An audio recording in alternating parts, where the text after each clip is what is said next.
There are three critical communication tools that every business leader needs to be thinking about as he or she communicates. The first is to have structure to what it is you say. Structure is absolutely critical. A wonderful structure to think about is the what, so what, now what structure. This structure helps you convey a point, teach people things, in some cases, convince them.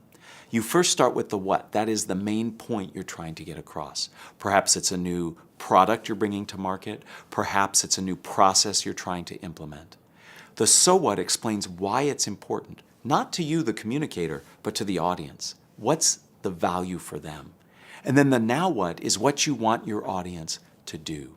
Having that structure helps you formalize your thoughts, package up your information, and it helps you as a communicator to be concise.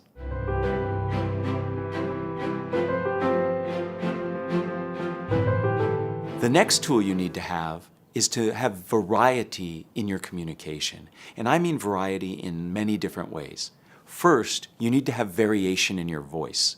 What we know is monotone speakers are boring and disengaging. So we need to have some variation both in our rate and in our volume. Second, we need to have variation in the evidence that we provide. Whenever you make a claim, make an argument, you need to support it. Many people, especially in the business world, use data. Data are critical and very important, and I encourage people to use data, especially if it's contextualized, if you give it context. But there are other ways of supporting your claims. Use stories.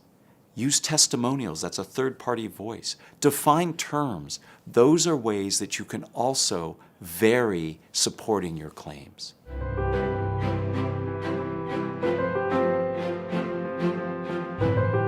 The final tool I think every effective business communicator needs to have is the ability to paraphrase.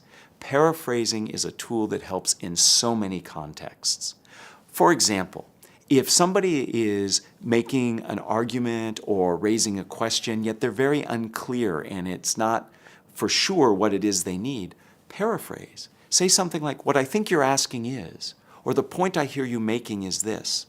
That helps solidify for them what it is they're saying, and it gives you a launching point for your response.